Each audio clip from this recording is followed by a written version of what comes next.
We have new video to show you of the moments before a celebration turned tragic in Texas. You can see it was pretty out of control just before gunfire erupted.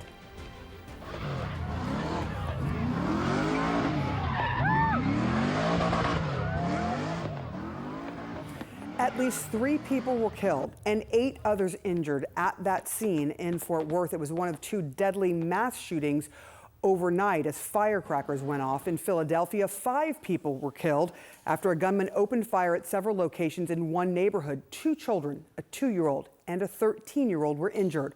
When officers arrested the suspect, he was armed with both an AR-15 style rifle and a handgun. He was also wearing a bulletproof vest stocked with several magazines of ammunition. CNN's Danny Freeman and Ed Lavandera are live for us with the story. Danny, let me start with you in Philadelphia. What can you tell us about the latest on this investigation? It is interesting to note all of the things that the shooter had on his person. Yeah, Sarah, that was definitely one of those details that perked up our ears when we first heard about this last night. The investigation right now by Philadelphia police still ongoing. There were police officers overnight combing through the scene. Actually, I should say multiple crime scenes in the southwest part of the city. But at this point, we still just don't know very much about what may have made this suspect open fire in an otherwise residential neighborhood the night before the 4th of July. But let me back up and tell you exactly what we do know at this point. It all started last night around 8:30 p.m. That's when Philadelphia police got calls of a number of gunshots in the Kinsessing neighborhood. Again, it's in the southwest portion of the city. Police officers arrived. They found multiple gunshot victims right there in the street. And then they also heard gunshots in the area. Well, Police Commissioner Danielle Outlaw, she described to us last night, or reporters last night, how police officers then chased down the gunfire trying to find the suspect. They eventually did chase the suspect all across a small area of that neighborhood, but across several blocks. They cornered the suspect in an alley and were able to arrest him without incident. And that's pretty amazing considering what you just said, how much he had on him in terms of ammunition, in terms of guns. Take a listen to what the commissioner had to say about that last night. Our officers were able to apprehend the male in the rear alley of 1600 Fraser Street. And when they did, this male was wearing a bulletproof vest with multiple magazines in the vest. He also had a scanner and an AR-style rifle and a handgun underneath his body. He was taken into custody without further incident. Now, Sarah, initially when we heard from Commissioner Outlaw, she said there were 6 victims in this shooting, and 4 of those died. The other 2 victims were actually children, including one 2-year-old. They were both they're both in stable condition, but then overnight we learned there was a 7th victim, a 5th person who was killed. So again, a tough way to start this 4th of July holiday. All right, from Philadelphia to Fort Worth, let's go to Ed Lavandera there. Ed, we saw that video, that chaotic video of the scene from the celebration last night. What are you learning now? Well, residents here have been telling us throughout the morning that what was going on out here on the streets last night is kind of the pre-July 4th celebration that has become very typical. This is a neighborhood that always hosts a July 4th parade. In fact, right here behind me, you can see people already lining up to watch the parade that, as far as we can tell, is still scheduled to go forth this morning in about an hour or so. But last night, hundreds of people gathered out here last night. You could see setting off fireworks, the remnants of that celebration still littering the ground here. And several witnesses told us then at some point around midnight, shots started firing. People started running for their lives. This is how one witness described those chaotic moments after the gunfire erupted. I felt like it was gonna get out of hand because my friends were telling me like every year usually like gets out of hand and stuff. Like something always happens. What he's referencing there is that 2 years ago, there was another shooting in this exact same area on the same night, the night before July 4th. 8 people were shot.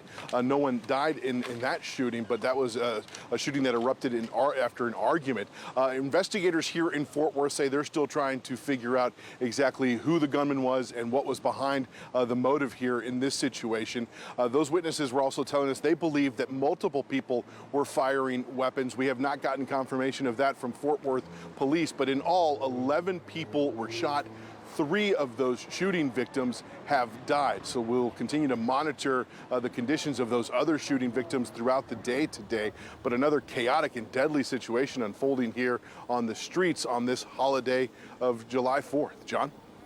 All right, Ed Lavandera in Fort Worth, Danny Freeman in Philadelphia. Our thanks to both of you. And Sarah, I do want to know where Danny was in Baltimore as of last night covering a different mass shooting, had to go to Philadelphia to cover this one. That just tells you what's happening. Yeah, it's so sad. Like right before the holiday as well, when people are expected to be out and about and enjoying themselves. All right, joining us now to talk all about this extreme gun violence that we've seen is former Boston Police Commissioner Ed Davis. All right, Ed, thank you so much for coming on this July 4th. I want to talk to you first about Fort Worth. We just heard from our reporter, Ed Lavandera there.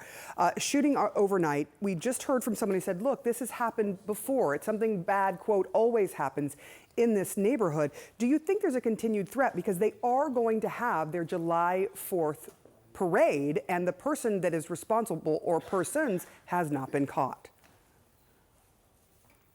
Good morning, Sarah. Thank you very much. There most definitely is a continuing threat. We all know that July 3rd, the night before the 4th, and July 4th are unfortunately times of the year when we all prepare. I had a conversation with the prosecutor earlier this week, and we were remarking that we have to stay on our toes this weekend because this holiday season because of what usually happens. It's a bizarre situation. Some of these celebrations that I've been to over the years, there's so many fireworks going off that people with ill intent use it as cover and can get away with shootings and get from the scene because there's so many explosions occurring all over the place that attention is not drawn to them. So, I mean, that's just my theory, but I've seen it happen over and over again in 35 years of covering. Yeah, you and me both, living in several cities where, people are shooting in the air while fireworks are going off, and a lot of people can't really tell the difference, especially on July 3rd and 4th. I want to go to Philadelphia now. We're hearing from the commissioner there, Danielle Outlaw. I've sat down with her before, who is extremely frustrated about the gun violence that has erupted in Philadelphia now and before. But what does it tell us about the suspect? He or she had a bulletproof vest, an AR-15 style rifle, a handgun, and this is an interesting point. He was listening to police scanners, apparently, as he is doing this. What does it tell you? I mean, certainly it says he had some sort of motive, but what does it tell you about him? Well, first, Commissioner Outlaw did a tremendous job. I know Danielle, she got all the information out there early this morning. We know what's happening there to the degree that we can understand it at this point in time. What this individual did was prepare for this. The bulletproof vest, the police scanner show that this is not a mental health issue. This is someone who had plans, who had logic in their process, and someone who really wanted to kill as many people as they could. Multiple magazines from an AR-15, a handgun for close-in self-protection, and these tactical advantages that they're trying to get over the police by having the scanner. It's troubling. It shows an ongoing problem that we're having trouble dealing with here in this country, and it also shows police that they really have to be on their toes when they're responding to these things because people are targeting them too. Yeah, certainly, if we don't know the motive, we know that it was premeditated with all the things that the suspect in Philadelphia had on him. I do want to ask you about what police can do, because we've already seen 6 mass shootings so far this past month. There were different motives, different circumstances, but what can police do with these breaking out all over the place? How do they handle it?